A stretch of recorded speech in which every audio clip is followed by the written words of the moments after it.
Le lendemain, pour me reposer de mes aventures, je croyais pouvoir dormir longtemps. C'était mal connaître Monsieur Henri. Ce dehors nonchalant et rieur se cachait une obstination terrible, celle qui lui faisait, jour et nuit, s'il le fallait, traquer la rime. Juste après l'aube, il poussa la porte. Comme vous l'avez deviné, Thomas m'avait abandonné. Pour mieux se consacrer à sa nouvelle amie, guitare, il avait emménagé dans la case d'à côté où vivait son professeur. Debout là-dedans, les leçons continuent. Tu ne te croyais pas en vacances quand même. Nous avons assez traîné. Tu dois reparler au plus vite. Autrement, ton cerveau 3, celui où naissent les phrases, va se changer en désert. Ta langue va devenir plate et noirâtre, comme les poissons qu'on fait sécher au soleil, et tu vaveras ta salive puisqu'elle n'aura plus rien à faire dans ta bouche. Ces menaces, on s'en doute, mais jetèrent au bas du lit. L'instant d'après, je marchais aux côtés de mon sauveur. Madame Jargonos avait sa méthode. J'ai la mienne. Tu as déjà visité beaucoup d'usines, non? Ça ne fait rien. Celle où je t'emmène est très particulière et pourtant essentielle. C'est peut-être l'usine la plus nécessaire de toutes les usines. Maintenant, mets ce masque d'apiculteur et cette cape blanche. Nécrol ne va pas te lâcher comme ça. Tu auras un peu chaud. Mais dehors, tu devras porter ce déguisement tout le temps, tant qu'il ne t'aura pas oublié. Et ça risque de durer longtemps. Nécrol a de la mémoire. Et je vous attendais plus tôt. Le directeur de l'usine la plus nécessaire de toutes les usines me toisait sans gentillesse. C'était un long personnage. On aurait dit une girafe désincarnée, une sorte de squelette géant sur lequel on aurait collé un peu de peau pour ne pas effrayer complètement les gens. Je faillis pleurer. N'avais-je donc fui Madame Jargonos que pour tomber sur plus sévère encore? Étais-je condamné jusqu'à la fin de ma vie, subir les tortures des cramériens? D'ailleurs, ces cramériens, ces cramériennes, pourquoi étaient-ils si maigres? D'un chuchotement, pendant que nous commencions la visite, M. Henri me donna sa réponse. Le directeur a l'air terrible, mais c'est le plus gentil des hommes. Seulement, il aime tellement les mots, il s'occupe tellement d'eux, jour et nuit, qu'il en oublie de manger. Alors forcément, il manque de graisse. Une fois par mois, on est obligé de l'enfermer. On lui ouvre la bouche et on le gave. Autrement, il mourrait. J'ai une autre explication, je ne sais pas ce qu'elle vaut. Je vous laisse juger. Les grammairiens se passionnent pour la structure de la langue, son ossature, alors forcément chez eux, le squelette est plus visible. Je sais, il y a des grammairiens gros, mais la grammaire n'est-elle pas le royaume des exceptions? Le premier bâtiment de l'usine la plus nécessaire du monde était une volière immense, grouillant de papillons. Ceux-là, je crois que tu les connais, me dit la girafe. Je hochai la tête. J'avais enfin retiré mon masque d'apiculteur. Tous les noms, mes amis de la ville des mots, étaient là. Ils m'avaient reconnu, ils se pressaient contre le grillage. Ils me faisaient fête. On dirait que tu es populaire. Le directeur girafe semblait sidéré par cet accueil. Il me sourit, c'est-à-dire qu'il grimaça. Comment peut-on sourire quand on n'a pas de peau? J'étais heureuse. L'usine m'avait adoptée. Nous nous avançâmes de quelques pas vers une grande vitre derrière laquelle, sur plusieurs étages, s'artivaient d'autres mots. Par leur manière de s'agiter perpétuellement et en tous sens, on aurait dit des fourmis. Et ceux-là, tu t'en souviens? Mon air désolé lui donna la réponse. Ce sont les verbes. Regardez-les. Des maniaques du labeur. Ils m'arrêtent pas de travailler. Il disait vrai. Ces fourmis, ces verbes, comme il les avait appelés, serrer, sculpter, ronger, réparer, il couvrait, polissait, limait, bissait, sciait, il buvait, cousait, trayait, peignait, croissait, dans une cacophonie épouvantable. On aurait dit un atelier de fous. Chacun besonnait frénétiquement sans s'occuper des autres. Un verbe ne peut pas se tenir tranquille, m'expliqua la girafe. C'est la nature. C'est sa nature. 24 heures sur 24, il travaille. Tu as remarqué les deux? Là-bas, ils courent partout. Je mis du temps à les repérer dans le formidable désordre. Soudain, je les aperçus. Être et avoir. Oh, comme ils étaient touchants. Ils cavalaient d'un verbe à l'autre et proposaient leur service. Vous n'avez pas besoin d'aide? Tu ne voulais pas un coup de main? Tu as vu comme ils sont gentils. C'est pour ça qu'on les appelle les auxiliaires. Du latin auxilium, secours. Et maintenant, à toi de jouer. Tu vas construire ta première phrase. Et il me tendit un filet à papillon. Commence par le plus simple. Va. Va là-bas, dans la volière. Choisis deux noms. Après, pour le verbe, tu viendras choisir dans la fourmilière. Allez, n'aie pas peur. Ils te connaissent. Ils t'aiment bien. Ils ne vont pas te mordre. Il en avait de belles, le directeur girafe. J'aurais voulu l'y voir. À peine la porte poussée, je fus assailli, étouffé, aveuglé. Les noms se battaient. Ils m'entraient dans les yeux, les narines, les oreilles. J'éternuais, je toussais, je faillis mourir. Ils voulaient tous que je les retienne. Ils devaient tellement s'ennuyer dans leur prison. Au moment de m'évanouir, j'en saisis deux par les ailes, au hasard Fleur et Diplodocus. Et je refermai la porte, pâle, tremblante, à demi-morte. La girafe ne me laissa pas le temps de souffler. Allez, maintenant tu pêches un verbe. Averti par mon expérience précédente, je ne passais que la main, laquelle, en une seconde, fut recouverte, léchée, mordue, griffée, mais aussi caressée, pommadée, récurée, maquillée. Les fourmis verbes sont donnés à cœur joie. Ému par tant d'attention, je les laissai travailler quelques secondes et puis je me retirai avec l'un d'entre eux, pris au hasard, pris noté. Bon, passe au distributeur d'articles et reviens me voir.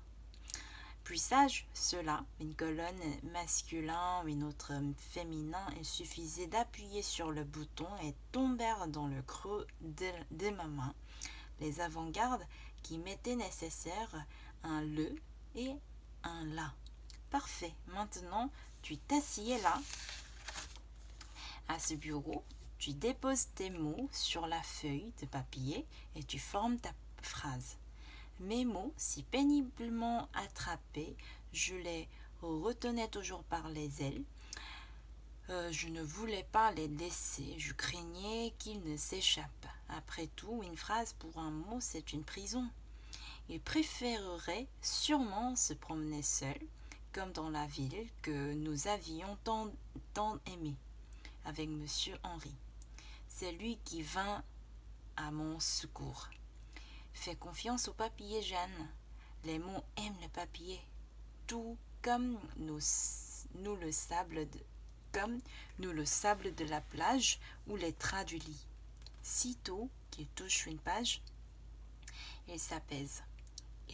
On ronronne, Ils deviennent doux comme des agneaux. Essaie, tu vas voir. Il n'y a pas de plus beau spectacle qu'une suite de mots sur une feuille. J'obéis. Je lâchai Fleur, puis grignotai. Enfin, Diplodocus. Monsieur Henri ne m'avait pas menti. Le papier était la vraie maison des mots. Sitôt, couché sur lui, il cessait de s'agiter, il fermait les yeux et s'abandonnait, comme un enfant à qui on raconte une histoire. Tu es contente de toi? La voix de la girafe me tira de ma contemplation attendrie. Je regardais la phrase que j'avais formée, ma première depuis le naufrage, et j'éclatais de rire. La fleur grignotait le diplodocus. Où as-tu vu ça? Où as-tu vu ça? Une plante fragile dévorait un monstre. Généralement, le premier mot d'une phrase, c'est le sujet. Celui est celle qui fait l'action. Le dernier, c'est le complément, parce qu'il complète l'idée commencée par le verbe. Pendant qu'il parlait, j'avais vite modifié l'ordre. Le diplodocus grignotait la fleur. Je préfère ça. Entre nous, je ne sais pas très bien si ces grosses bêtes-là adoraient les fleurs. Bien, dernière étape, nous allons dater le verbe. Grignoter, c'est trop vague. Et ça ne dit pas quand ça s'est passé. Il faut donner un temps au verbe. Encore un effort. Jeanne reste concentrée. Tu vois les grandes horloges là-bas? Vas-y et choisis. Une famille de hautes horloges à grands balanciers de cuivre se dressait sur une sorte d'estrade en bois. On aurait dit que de leur cadran, elles surveillaient l'usine la plus nécessaire du monde. Je montais les marches, le cœur battant, ma feuille à la main avec sa phrase minuscule. Je m'approchai de la première horloge, son balancier me rassura. Il battait comme d'habitude, vers la gauche, vers la droite, régulièrement.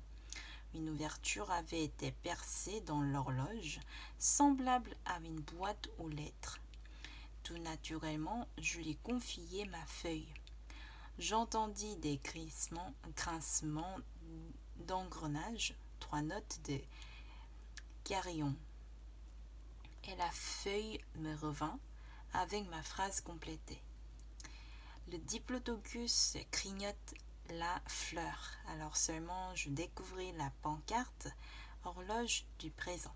Encouragé par monsieur Henri, je continuai ma promenade dans le temps. Les 2 horloges voisines se présentaient elles-mêmes comme celles du passé.